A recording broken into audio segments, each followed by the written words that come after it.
Halo adik-adik, ketemu lagi dengan Kak Novia di kelas IPA. Hari ini kita akan lanjutkan lagi pelajaran tentang pencemaran. Nah, kemarin minggu lalu kita udah belajar pencemaran air, pencemaran udara, dan hari ini kita akan belajar tentang pencemaran tanah.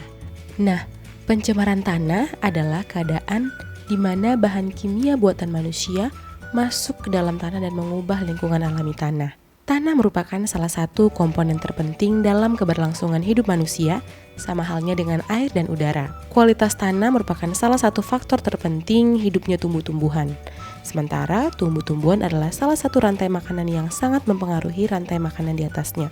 Misalnya, seperti pada gambar, kalau misalkan tanah tercemar, maka tumbuhan contohnya wortel yang ditanam di atas tanah akan tercemar juga. Dan pada akhirnya wortel itu akan masuk ke dalam tubuh kita, dan secara logika, maka racun yang mencemari tanah akan mencemari tubuh dan kesehatan kita juga. Tanah yang tercemar memiliki ciri-ciri dengan indikator seperti yang pertama, tanah yang tercemar memiliki derajat keasaman yang tinggi. Nah, kalau diukur dengan pH meter seperti pada gambar, tanah yang tercemar biasanya akan menunjukkan angka di bawah 7. Jadi pH yang normal itu batasnya adalah 7. Kalau di bawah 7 itu asam dan di atas 7 itu dari 8 sampai 14 itu adalah basa. Nah, biasanya kalau diukur dengan pH meter, tanah yang tercemar itu biasanya memiliki keasaman yang tinggi sehingga kalau diukur akan menunjukkan angka di bawah angka 7. Kemudian yang kedua, cirinya adalah tidak adanya atau hilangnya unsur hara dari tanah.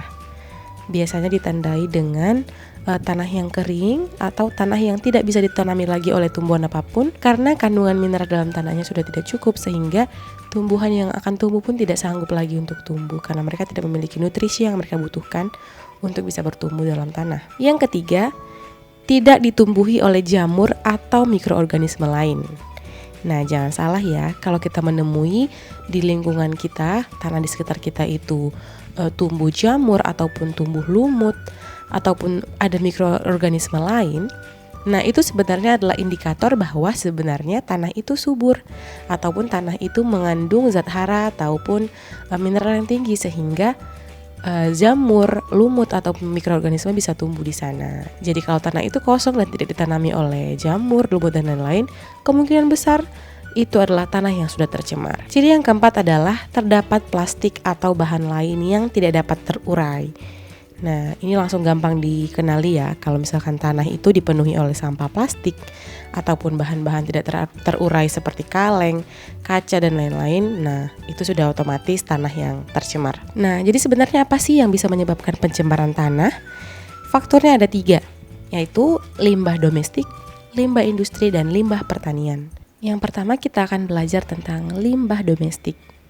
Limbah domestik itu adalah limbah ataupun sampah yang berasal dari kegiatan pedagang, tempat usaha, hotel, kantor-kantor pemerintahan maupun tempat wisata. Nah, limbah domestik ini bisa berupa limbah cair, yaitu feses atau tinja atau kotoran, deterjen, oli dan cat, ataupun bisa berupa limbah padat seperti plastik, serat keramik, kaleng, bekas bangunan, dan juga sampah-sampah lain yang bisa mengurangi kesuburan tanah. Kenapa?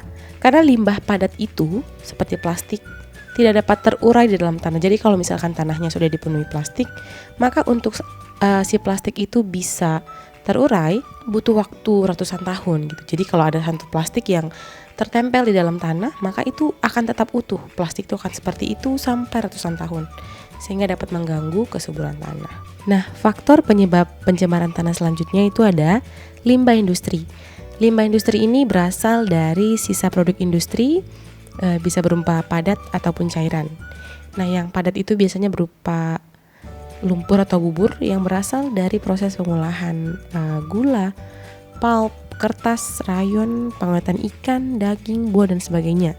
Sedangkan limbah cairan industri itu bisa berupa sisa pencairan dari tembaga, emas, timbal, perak, dan logam-logam lainnya yang bisa membahayakan bagi tanah ataupun bagi saluran air di dekat tanah itu. Kemudian ada limbah pertanian.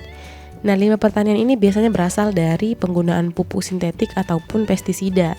Namun karena kurangnya pengetahuan oleh petani tentang penggunaan ini, sehingga biasanya dapat menyebabkan kelebihan penggunaan pupuk ataupun pestisida. Kalau penggunaan pupuk atau pestisida berlebihan, justru dapat merusak struktur tanah yang awalnya untuk membasmi hama, justru bisa merusak ataupun membunuh mikroorganisme yang baik dalam tanah yang biasanya berfungsi untuk menjaga kesuburan tanah. Begitu bahkan kalaupun sudah terlalu banyak pupuk, justru dapat merusak zat hara yang ada dalam tanah sehingga kesuburannya bisa berkurang dan tidak dapat ditanami oleh tumbuhan lain. Jadi faktor-faktor itu dapat memberikan dampak tertentu dalam kehidupan di dalam tanah. Dampak yang paling kelihatan itu yang pertama dapat mengurangi tingkat kesuburan tanah seperti yang tadi kakak sudah jelaskan. Nah, kalau kesuburan tanah sudah berkurang, otomatis kalau misalkan tanah itu ditanami tanaman, maka kemungkinan besar untuk tingkat gagal panen itu sangat tinggi. Dan kalau misalkan tanah itu kosong, nah maka tidak bisa digunakan lagi untuk menanami apapun sehingga produktivitasnya akan menurun. Selain itu, kalau pencemaran tanah terjadi secara terus-menerus, maka akan mengakibatkan proses bioakumulasi zat beracun di dalam tubuh. Nah, jadi kan kita menggunakan tanah untuk menanam makanan atau menanam tumbuhan yang akan kita konsumsi. Kalau segala racun yang berasal dari limbah-limbah tadi itu, dari domestik, industri, pertanian maupun dari tempat lain, maka akan terjadi bioakumulasi. Bioakumulasi itu adalah penumpukan atau pengumpulan segala zat beracun yang selanjutnya akan diserap oleh tanaman yang ditanam di atas tanah itu. Kalau tanaman yang sudah kita konsumsi, maka akan terjadi penumpukan racun yang pada akhirnya akan masuk ke dalam tubuh kita sehingga dapat mengakibatkan berbagai macam komplikasi. Contohnya, kalau timbal, misalkan tanpa sengaja kita mengkonsumsi tumbuhan yang mengandung timbal dari tanah yang sudah tercemar, maka kalau terkena kepada anak-anak dapat mengakibatkan kanker otak ataupun penyakit pada saraf. Selain itu, herbisida ataupun pestisida juga merupakan bahan-bahan karsinogenik. Karsinogenik itu artinya beracun untuk semua organisme. Justru walaupun tadi tujuannya untuk membasmi hama, kalau terlalu banyak justru dapat merusak tanaman itu sendiri dan bisa mematikan kehidupan di sekitarnya. Nah, selain itu, seperti yang kakak jelaskan, unsur air, udara, dan tanah adalah komponen alam yang tidak dapat dipisahkan. Karena di dalam alam ini terjadi siklus air, masih ingat?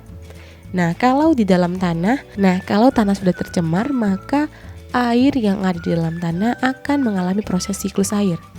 Nah, kalau airnya yang tercemar tadi menguap ke udara, maka udara di sekitar kita juga akan terkandung zat-zat beracun. Setelah itu, uap air di udara akan membentuk awan, dan ketika awannya sudah penuh, maka akan terjadi hujan. Nah, air yang sama juga akan kembali ke dalam tanah, mencemari kehidupan di sekitar kita lagi. Jadi, kalau misalkan ada satu unsur atau komponen seperti tanah tercemar, maka mau tidak mau akan mengakibatkan pencemaran-pencemaran lain seperti pencemaran air dan pencemaran udara.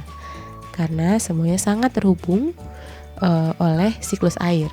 Nah, itu dia dampak dari pencemaran tanah. Jadi kalau kita buang sampah kecil, maka dampaknya akan tersebar kemana-mana. Entah itu ke kehidupan kita, ke kesehatan kita, ataupun kepada ekosistem yang ada di alam. Nah, bagaimana cara mengatasinya? Oke, jadi sejauh ini teknologi ataupun para ilmuwan sudah mengembangkan beberapa teknologi untuk mencegah atau menanggulangi pencemaran tanah. Salah satunya adalah cara yang paling terkenal itu namanya bioremediasi.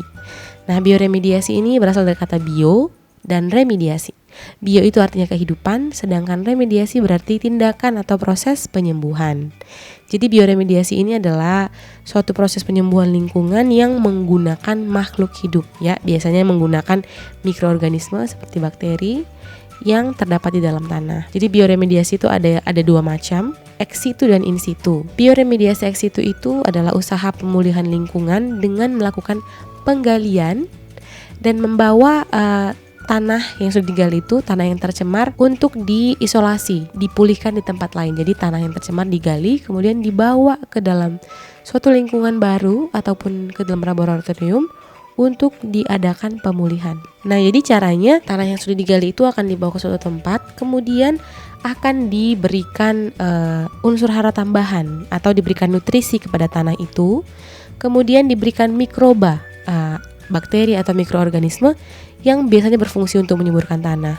Akan dimasukkan ke dalam tanah yang sudah diambil tadi dan dibiarkan berkembang biak di dalam tanah itu untuk dia bisa berkembang menyuburkan tanah. Kemudian setelah si tanah ini sudah memiliki atau sudah menunjukkan tanda-tanda tanah subur, maka dia akan kembali dicampurkan ke dalam tanah yang sudah tercemar tadi, sehingga mikroba-mikroba yang sudah berkembang di dalam tanah yang sudah diambil tadi bisa masuk ke dalam tanah yang semula, sehingga mikrobanya juga bisa bekerja lagi untuk menyuburkan tanah-tanah di sekitarnya. Jadi ex situ itu mengambil dulu sampelnya, kemudian dipulihkan di tempat lain dan dikembalikan lagi ke tanah yang sudah tercemar tadi melalui bantuan para mikroorganisme. Dan yang kedua itu ada bioremediasi in situ. Nah, in situ itu artinya teknik pemulihan lingkungan yang dilakukan di lokasi pencemarannya. Jadi, kalau tadi ex situ itu mengambil sampel, nah kalau in situ ini ya ketika ada tanah tercemar maka langsung diadakan pemulihan di tempat itu langsung. Biasanya dilakukan dengan merangsang aktivitas mikroba asli. Jadi, dilakukan biostimulasi, artinya mikroba-mikroba yang awalnya hidup di situ, kalau sudah tercemar artinya mereka banyak yang mati. Namun diberikanlah zat yang bisa menstimulasi atau merangsang si mikroba itu untuk hidup, untuk berkembang biak dengan cepat, sehingga mikroba-mikrobanya atau bakteri ataupun cacingnya atau hewan-hewan kecil yang ada di dalam tanah itu bisa bereproduksi dengan cepat.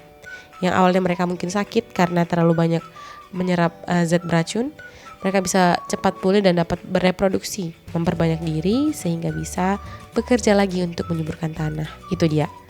Nah, jadi walaupun sudah ada teknologi untuk memulihkan tanah, tapi terlepas dari itu, kita sama-sama memiliki tanggung jawab untuk mencegah terjadinya pencemaran tanah dengan memilah sampah dan tidak membuang sampah ke tanah ya. Ada tempat sampah yang sudah disediakan khusus untuk anorganik dan organik agar bisa didaur ulang untuk sampah-sampah yang sulit terurai ataupun bisa dijadikan pupuk untuk sampah-sampah yang organik. Nah, itu dia pembelajaran kita tentang pencemaran tanah, dan demikianlah pelajaran tentang pencemaran sudah berakhir. Kakak harap adik-adik bisa mengerti dan bisa diaplikasikan dalam kehidupan hari-hari. Terima kasih, sampai jumpa di minggu depan.